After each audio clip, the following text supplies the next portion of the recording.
కాకినాడ జిల్లా గండేపల్లి మండలం జెడ్ రాగంపేటలో ఆదివారం ఉదయం అక్రమంగా తరలిస్తున్న పీడీఎస్ బియ్యాన్ని స్వాధీనం చేసుకున్నారు.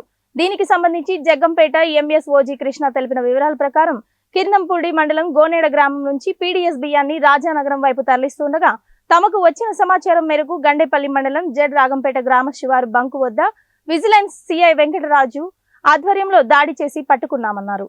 1,74,780 విలువ చేసే 38 క్వింటాల 84 కేజీల బియ్యాన్ని స్వాధీనపరుచుకుని ఎంఎస్ఓ పాయింట్ కి తరలించారు. అలాగే ఈ బియ్యాన్ని తరలిస్తున్న అశోక బడా దోస్త్ వాహనాన్ని పోలీస్ స్టేషన్ కు తరలించినట్లు ఎంఎస్ఓ తెలిపారు. అక్రమంగా బియ్యాన్ని తరలిస్తున్న వారిపై కఠిన చర్యలు తీసుకుంటామని పేర్కొన్నారు.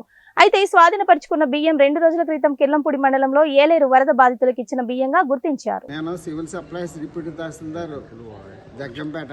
నా పేరు కృష్ణ అండి.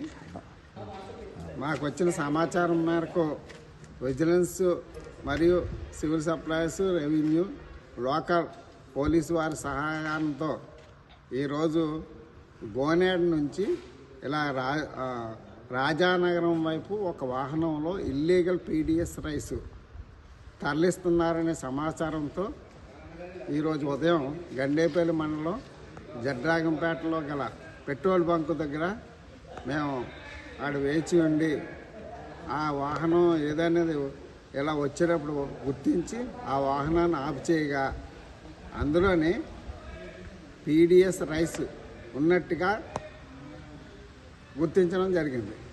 వెంటనే ఆ వాహనం ప్లస్ అందులోని ఉన్నటువంటి డ్రైవర్ని స్వాధీనపరుచుకుని ఆ విజిలెన్స్ సిఐ గారు అతని వివరాలు అన్నీ కూడా తీసుకుని